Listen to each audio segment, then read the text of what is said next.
Ready, go? Yeah!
I can walk from here.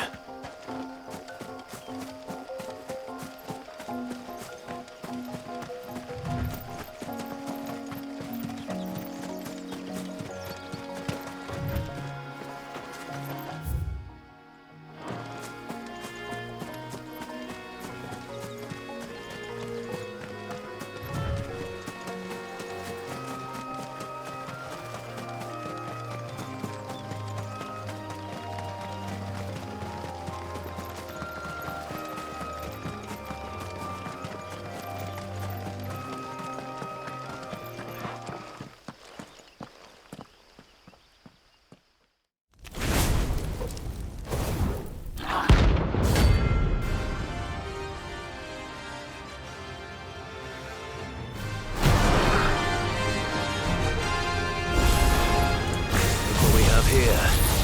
Greetings, Your Majesty. Give me thunder!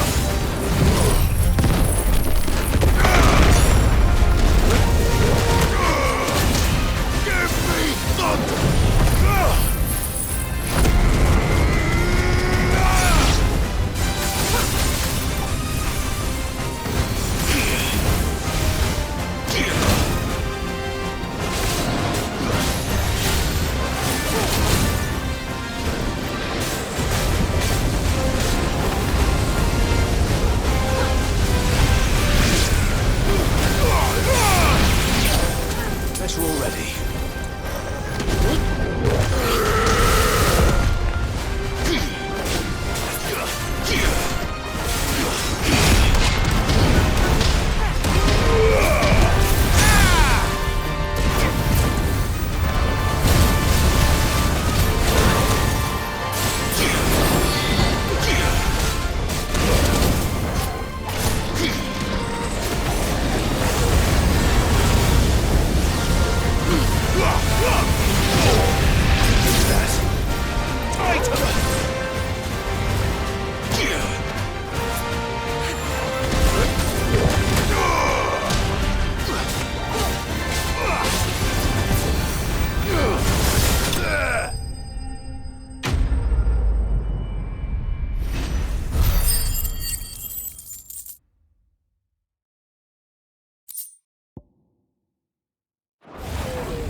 Your reign is over.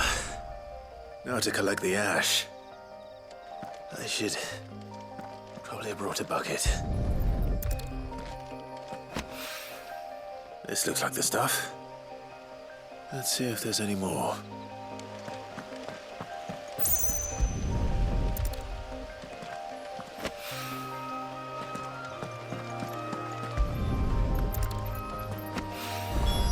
That should do it.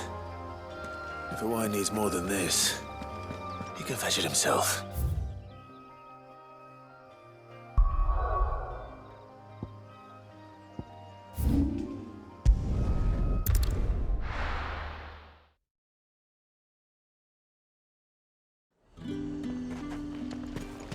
There's talk at the glass gate.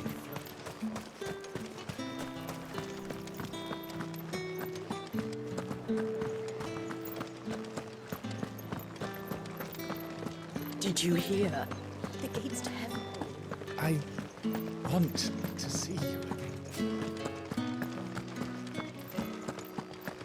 What am I going to do without Sweetwater and oil of talc? Milady, I come bearing gifts. Gifts? Whatever is the occasion.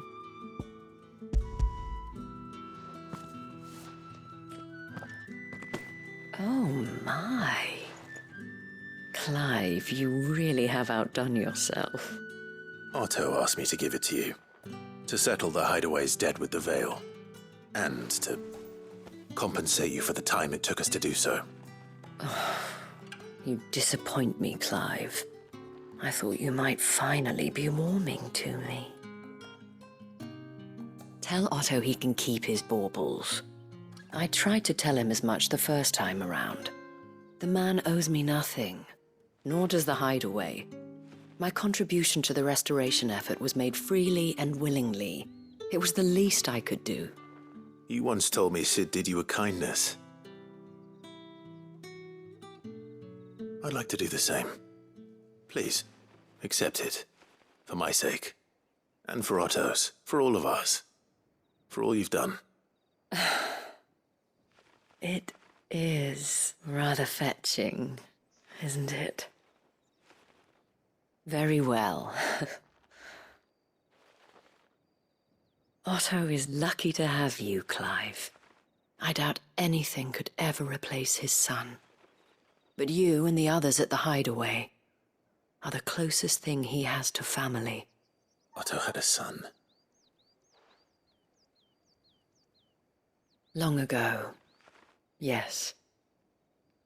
Sid told me Otto lost him when he was just a boy, and blamed himself for not being able to stop it. I don't know how it happened, whether there was anything he could have done, but it was clear that it weighed heavily on him. I didn't know. How could you have? I doubt anyone did. Besides Sid, I've never met a man more keen to bear his sorrows in stoic silence.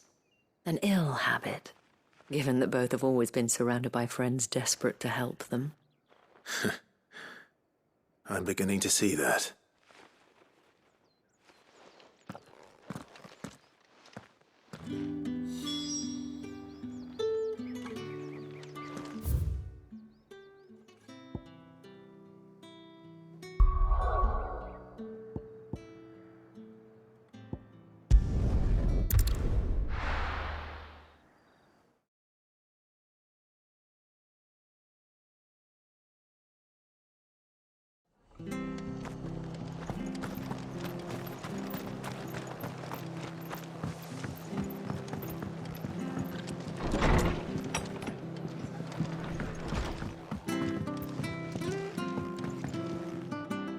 Clive, we weren't expecting you.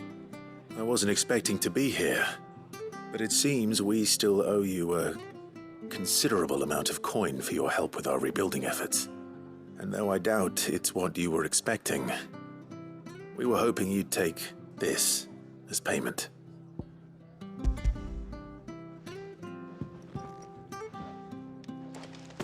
A star, Ruby? I can't accept this. It's worth at least twice what you owe me. More if you can find yourself the right buyer. Think of the difference as interest. Interest? If word got out I charged that much, no one would ever borrow from me again. Anyway, why are you the one here asking me about this? I'd have expected Otto. Bit much sending the Lord Marquis out to settle your debts, isn't it? The old goat working himself to death again. Something like that. Most days I think he's the only reason the Hideaway's still standing. Same as always, eh? Back when the place was nothing but a twinkle in the eye of a recently retired Lord Commander, word is he was the first one Sid reached out to. Probably knew that without his strong arm and level head, the idea would never get off the ground. Sid may have been the face of the Hideaway, but Otto's always been the backbone. And when Sid passed away, we were all worried that would be the end of it. That Otto would just give up. His death was hard on everyone. But it must have hit Otto hardest of all. But he didn't give up, did he? Quite the opposite, in fact. If I recall, he was the one who nominated you as Sid's replacement, and rallied the rest around you. I reckon what he saw in Sid, he saw in you too. And don't we all? Doesn't hurt that you're half as stubborn and twice as handsome, neither. That, and you keep good company. I suppose I do.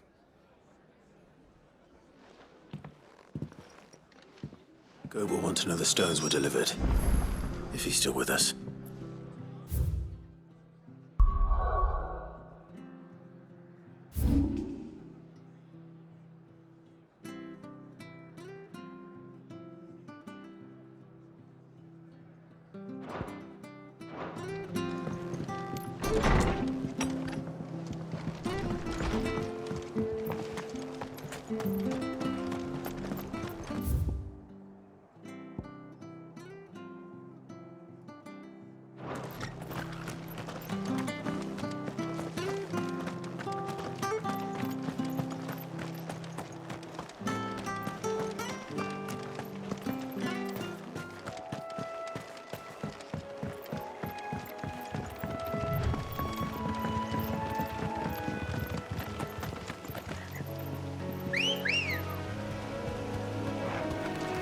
Let's go.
It's over.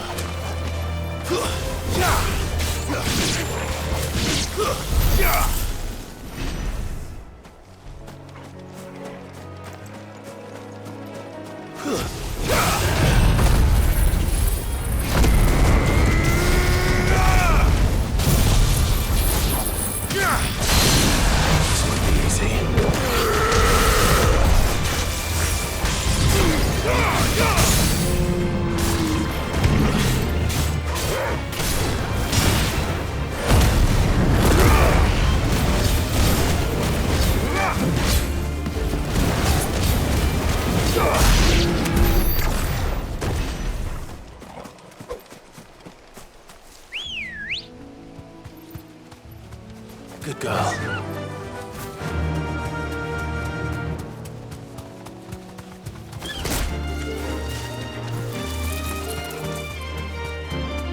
Well, it's certainly quiet. If I were a giant antelope, it'd seem like just the place.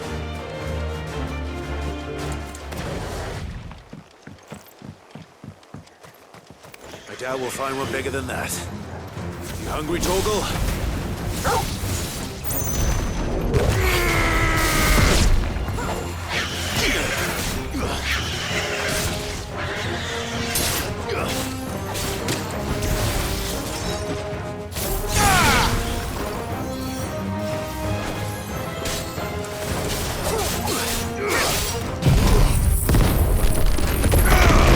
It's over.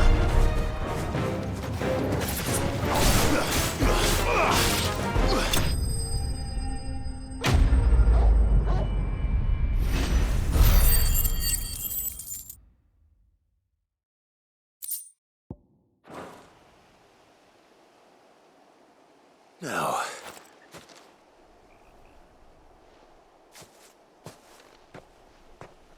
Will it be enough, I wonder?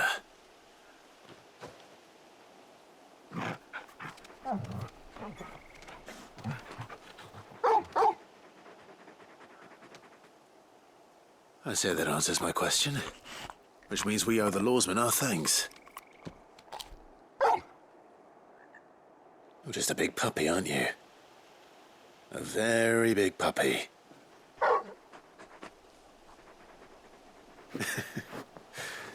You do know you can take that with you, Torgal.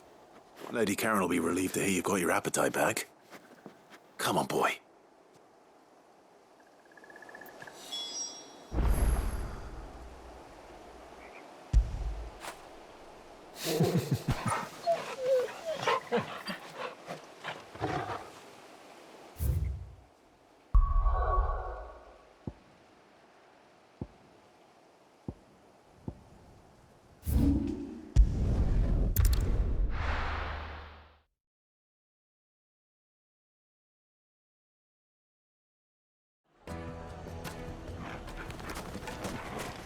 People take notice of wealthy men. Shouldn't be too hard to track down Karen's collector. The whole mother crystal gone.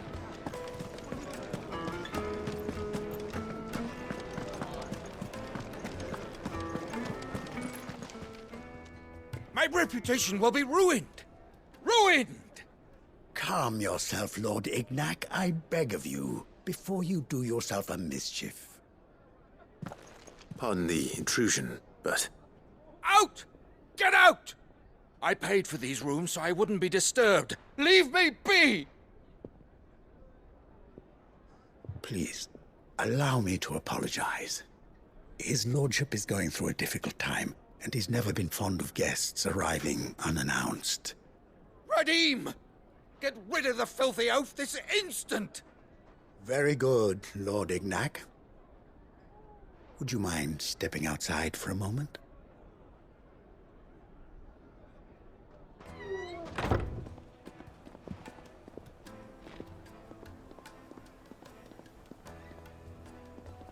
I'm sorry if I've caused you any trouble. That? Oh, no. That's just how his lordship is. Though the morning's events have left him somewhat fractious. He has been dispossessed of his luggage, you see. The thieves also made away with a considerable amount of coin. Coin the innkeeper will soon be keen to collect. I don't suppose a certain blade was among the stolen items. A single-edged sword. It was purchased from a merchant friend of mine. Ah, you know Lady Karen? Yes, I'm afraid it was. Then I'll retrieve Lord Ignac's luggage. But I have one condition. You have but to state it. You are welcome to anything that is within my power to grant. I want an audience with Lord Ignac. A few minutes should be enough. Then I'll be on my way.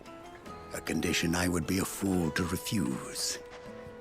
Of course, you shall have your audience. I don't suppose you saw where the thieves went. I did not, no. Though some discreet inquiries made on his lordship's behalf mean that I know where you might find them. The bandit's bed. Every ill-gotten coin in Dalamon is said to pass through that disreputable corner of the Valcroy. And that's where I'm heading. I shall speak to Lord Ignac in your absence, and arrange for an audience upon your triumphant return. That will be very kind of you. Farewell, and best of luck.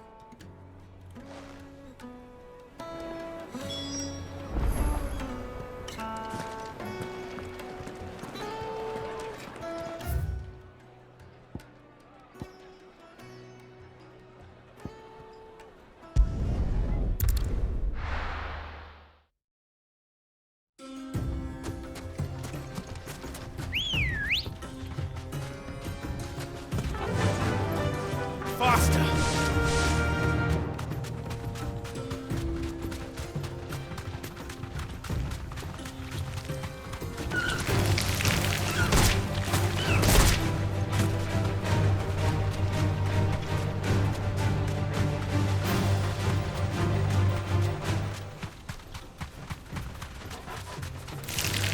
Time to fight.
safe.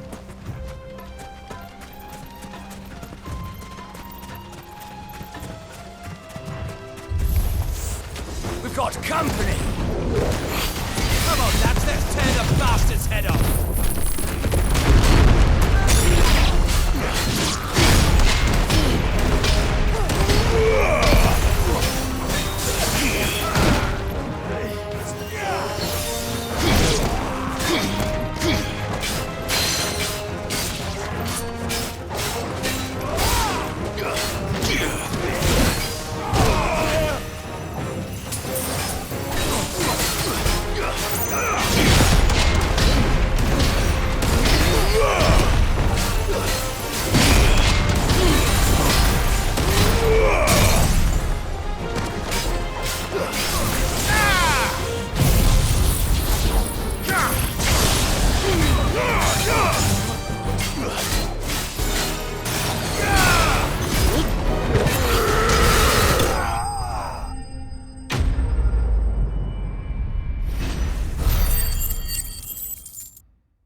This must be Ignac's luggage. Nothing seems to be damaged. All right. Let's get it back to Delamil.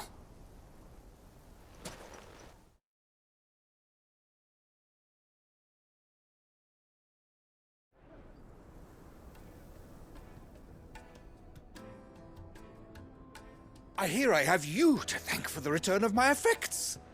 What shall I call you, my good man? Wyvern. Glad to make your acquaintance. A formidable name indeed. Well, Wyvern, I appear to be in your debt. Redeem here tells me you wished for an audience. Is that all? A few moments of your time should suffice, yes. You're a peculiar fellow, Wyvern. All right, speak. Master Wyvern was wondering if you could tell him about a certain single-edged sword you recently acquired. Oh, a true work of art, that one. Karen drove me hard on the price, but I would have sold her Radim here to get my hands on that sword. It was made in the Outer Isles, far beyond the Twins, and is used exclusively by the practitioners of a unique school of swordsmanship. They believe no combat should ever exceed a single strike, and hone their blades to such perfection that none ever does. Each sword is made for that one perfect stroke, and for that stroke only. They crack upon a second blow. There's a brutal sort of beauty to it, really.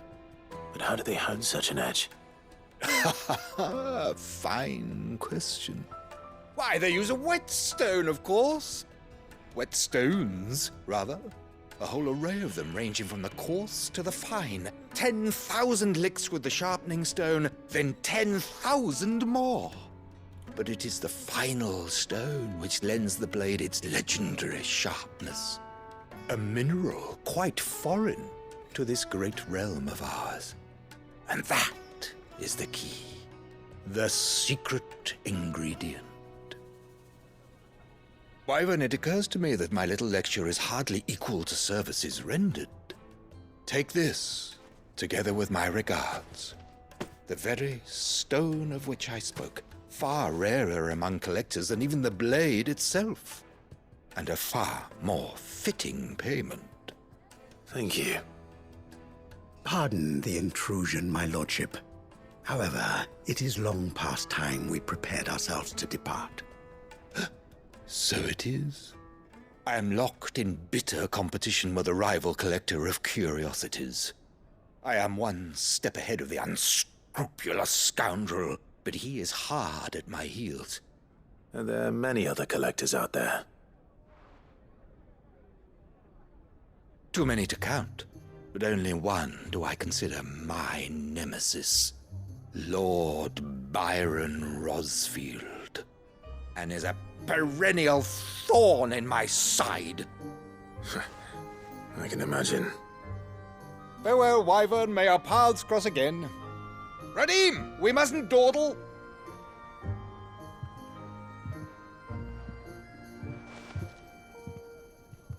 I think his lordship is rather taken with you, Master Wyvern. Thank you again for your assistance. Coming, my lordship. I'll be right there.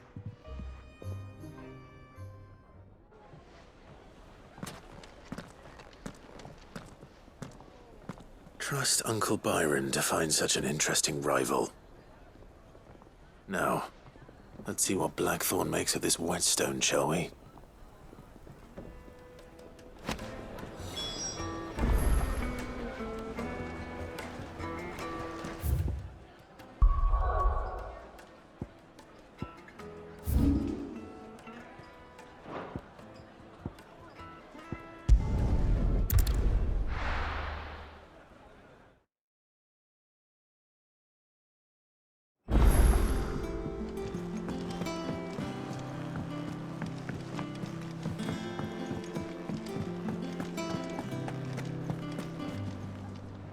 I noticed you and Torgal had gone off somewhere.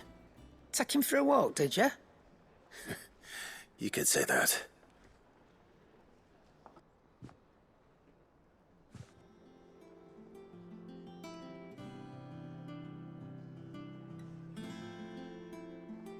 So, Molly's leftovers weren't good enough, eh?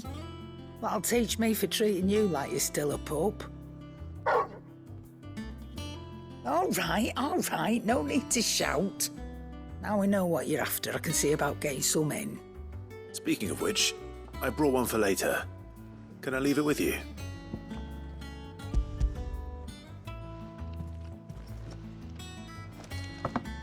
You can, eh? I'm nice like that. In return, you can thank Tomes for me. The bloody know-it-all. I was just on my way to see him.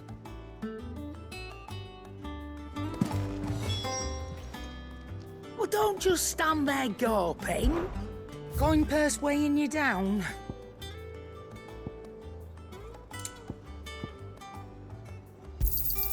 You'll not find a better price than that. You're rubbing me blind, you know.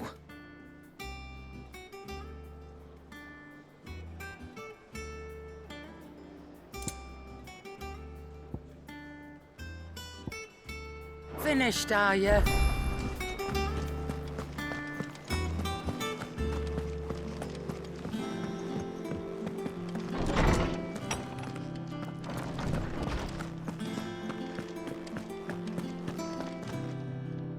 Ah, Clive. Were you able to locate your quarry? We were indeed, Lawsman. You pointed us in exactly the right direction. And Torgal's been a very happy hound ever since. Very good, very good. Lady Karen sends her thanks, by the way, for your part in solving the mystery. Ah. But that reminds me. After your last visit, I found myself pondering Torgal's talents. Do you recall our conversation concerning Lady Jill's role in Torgal's transformation? About how she somehow woke the power within him. Precisely that.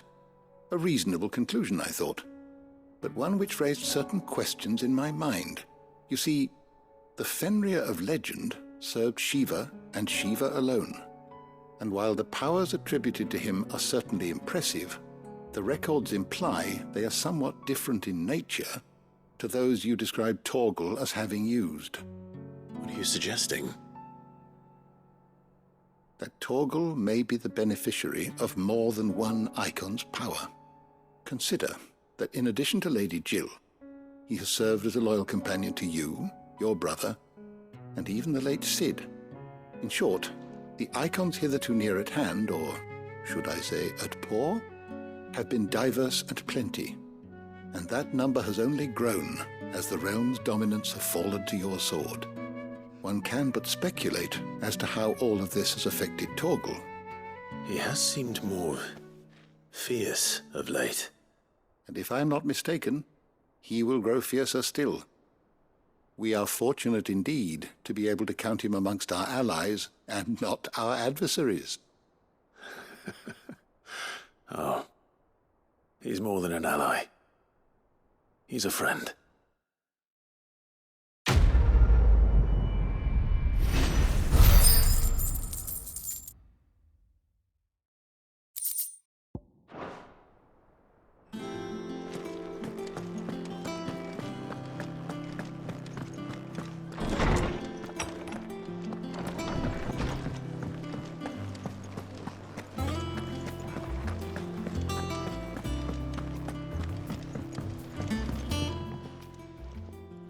Sorry for the wait, but hopefully you'll agree it was worth it. You learned something about that sword then? I did better than that.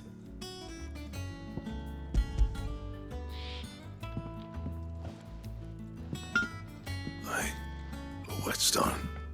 Yes, but not one you'll find anywhere in Valisthea.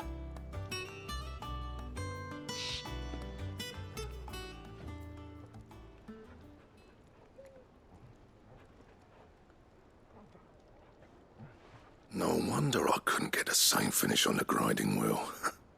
One hit and all done, eh? Might not be so bad if all you ever fought were duels. But good luck on the battlefield. Your second opponent would be your last, no matter how good you were. Even so, is there some way it could be used to give the curse breakers an edge? I think so, yeah. With this whetstone and the right kind of steel, I could probably even make a twin of the blade that rattled me. But there'd be no replacing this little rock once I worn it down to a sliver. I reckon we get a dozen swords from it, if that. Swords that the curse breakers wouldn't know how to wield properly, and that would see them through a single fire piece. Nah, no point trying to copy that thing. Be about as much use as a wax anvil. But finishing our blades with a whetstone this fine, now that's something to consider. And what's finer than fallen masonry, eh? Or more hard-wearing, for that matter. Just imagine it. Good Valisthean steel with an edge as sharp as any found in the Outer Isles. I won't make a copy, nah. I'll make something much better. I'm sure the curse breakers will be delighted. Just don't push yourself too hard. Don't you worry about me, sunshine. I've been working day and night since I was half your age, and I'll still be here when you're long gone. Hey, thanks, Clive. I mean it. I owe you one, August too. It's good to know someone's looking out for me. He'll be happy to hear you said that. And I'll see that my debt to you's paid. First new blade I make's got your name on it. You come and find me when you've got the materials. All right, I will.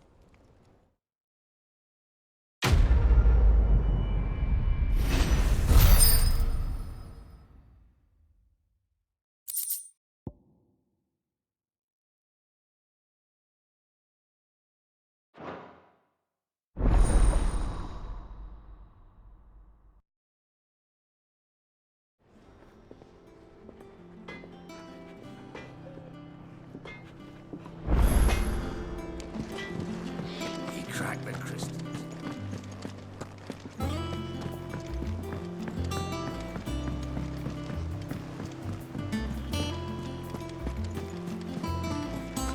Is that the thing Tomes helped you with? Mid told me she was building a ship.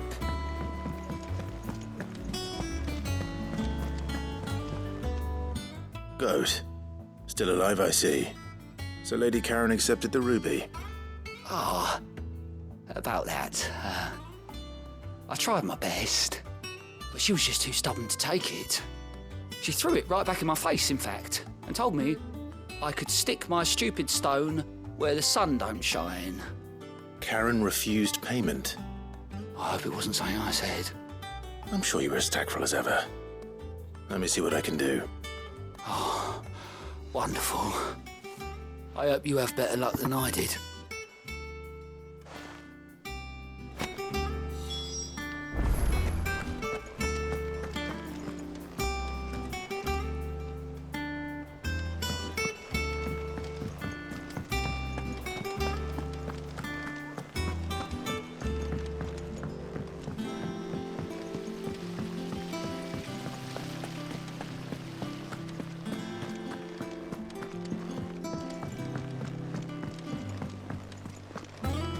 Mid might need some help, Tony.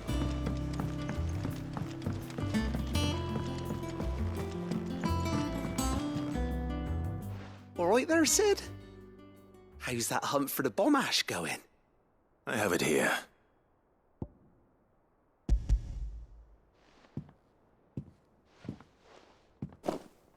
That's the stuff.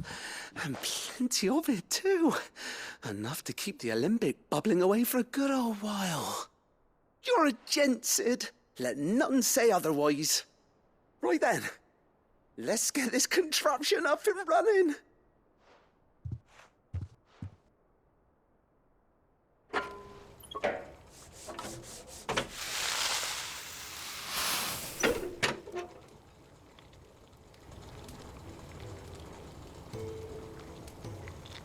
There we have it. The Telemon Alembic. And it works just like the chief said it would. Very impressive. Says the man who cut down a burning boulder. Speaking of which, I still haven't returned the favor. There's no need. The good it will do for the hideaway is reward enough. Don't be silly. Why don't you let me take a look at that bag of yours? The one you keep your potions in. Reckon I could work some magic on that. What kind of magic? Well, we happen to have isolated a substance in our test run of the Alembic that I reckon will make even the toughest leather supple as anything. Thought we might use it to breathe new life into old boots and the like. Save the hideaway a few gil. Ah, I reckon if we slap a bit on your bag, it'll loosen it up enough for you to squeeze in a bottle or two more. Well, it can't hurt to try, I suppose. That's the spirit. Leave it with me. I'll only be a mo.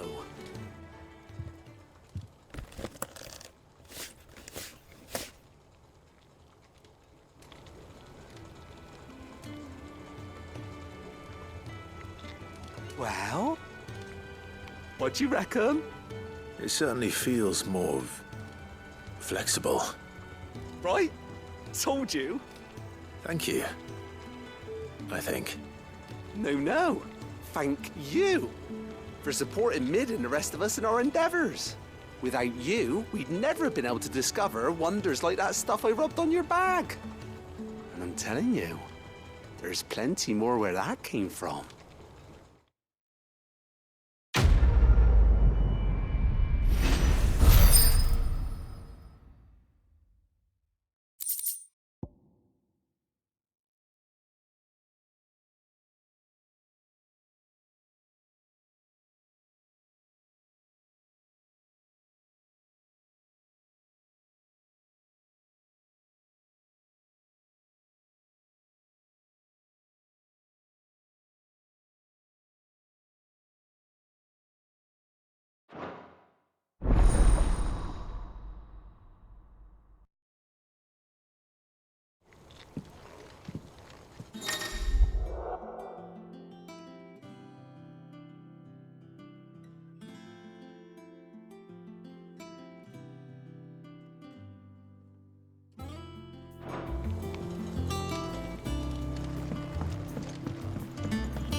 Mid told me she was building a ship.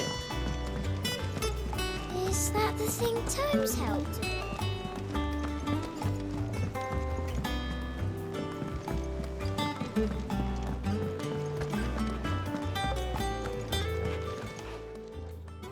Lady Karen, Goad tells me you weren't happy with our offer. Would you prefer the debt was repaid in coin? What debt? I don't recall lending any of you lot me hard-earned gil. I may have tossed a talent or two in the hideaway's coffers, but those were donations, and you can hardly call it charity if you go asking for it back. Of course not. But one good turn deserves another. And our circumstances have changed. Surely you wouldn't shun the gratitude of a pauper who happened to have become a prince. Oh, so you're a prince now, are you? Fine. But I'm selling it and taking what I'm owed, then you're getting the rest whether you like it or not.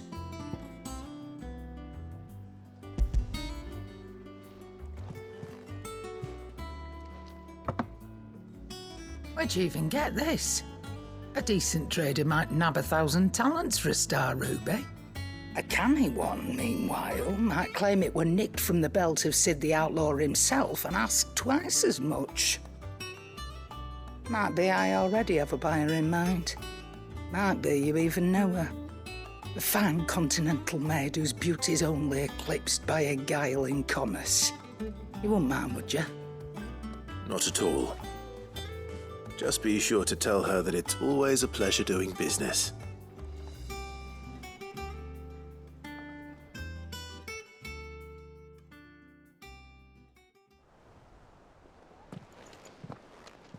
I hear you ended up delivering all 3 stones. Thanks to this lump. I sometimes wonder what I pay you for. Speaking of which, I still haven't been paid last month's wages. Oh, so you remember what's owed to you then? Get your ass behind that disc of yours and don't get up before those ledgers are square. Right away.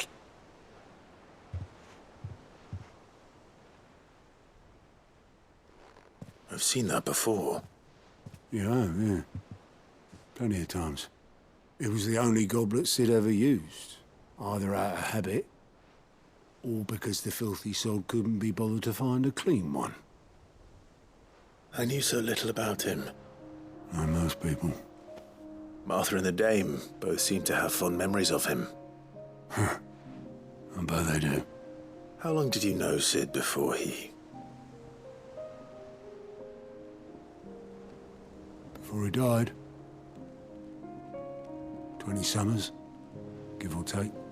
Back in the day, I was a purser on a trade ship, which is where I met him. He bought passage to... I forget where.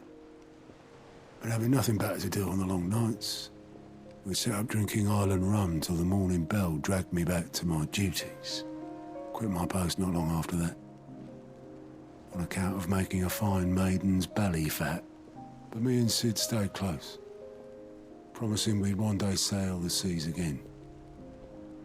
That was before fate stepped in and said she was having none of it. The magic woke inside my son soon after his first name day, and there was no hiding his knack. Couldn't you and your family have... My family were the ones who summoned the constable, wanted the monster taken away. I couldn't turn my back on him, forget what I felt, and I couldn't for the life of me understand how they could. Luckily, Sid was of the same mind as me. It was him who stood beside me when all I wanted was to tear the whole world down. Him who cried for me when I had no tears left of my own. Him who swore he'd do everything he could to stop it from happening again. And he was true to his word, too. Left the Royal Army once and for all. His ranks, his ribbons, gone. Just like that. Threw away everything he had. All to right a wrong that no one else had the courage to face. I knew then I'd follow that man to the ends of the earth.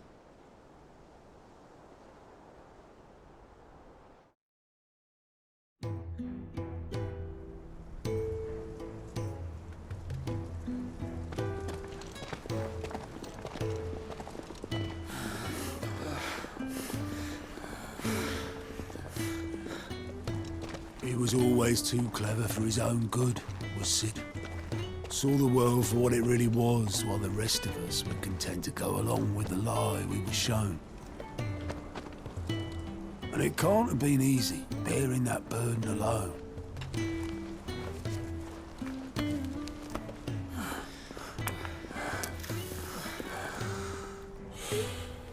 But he didn't let it stop him. He never lost faith in what he believed was right. And that gave us faith in him. Faith he'd steer us true. So I swore to myself that I'd always be right behind him, ready to catch the stubborn sod if ever he should fall.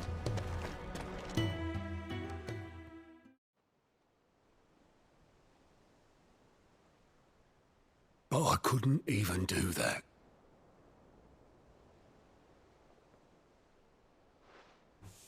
Ignore me. Just the ramblings of a tired old man. Leave that lot. I'll tidy it up in a bit.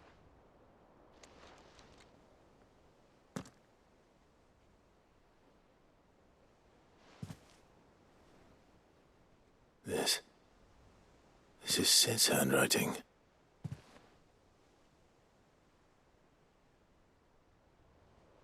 Dear Otto. I may be drunk, but I wanted you to know this place would be fucked without you. Love you, you grumpy old sod.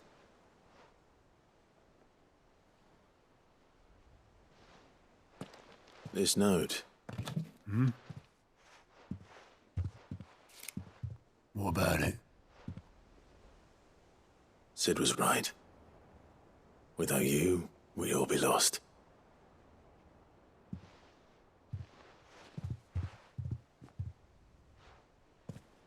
He should have bloody well said so then.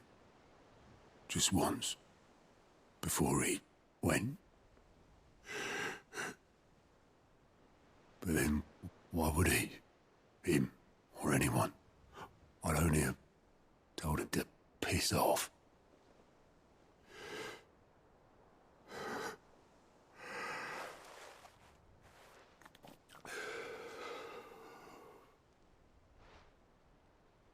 You're wrong, though. Both of you. It was never just me keeping the hideaway afloat. It was all of us. I just shoved people in the right direction, and I barely seem to be able to do that anymore.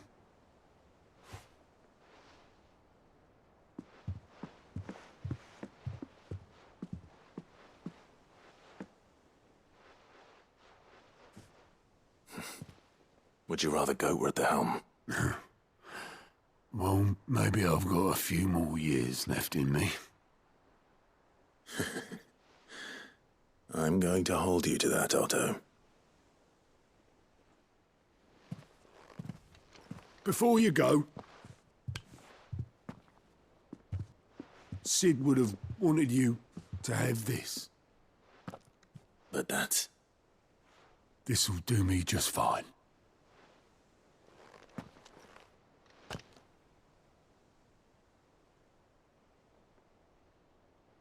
Thanks for the ray of sunshine.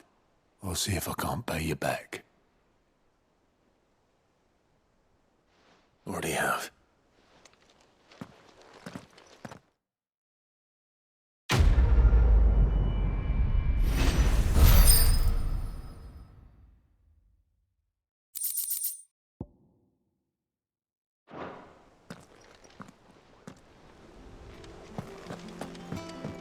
Mid told me she was building a ship. Is that the thing Tomes helped to build?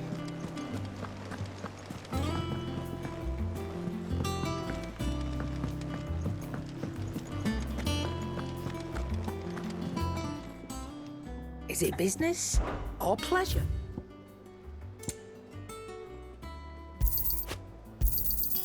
You're rubbing me blind, you know. You'll not find a better price than that.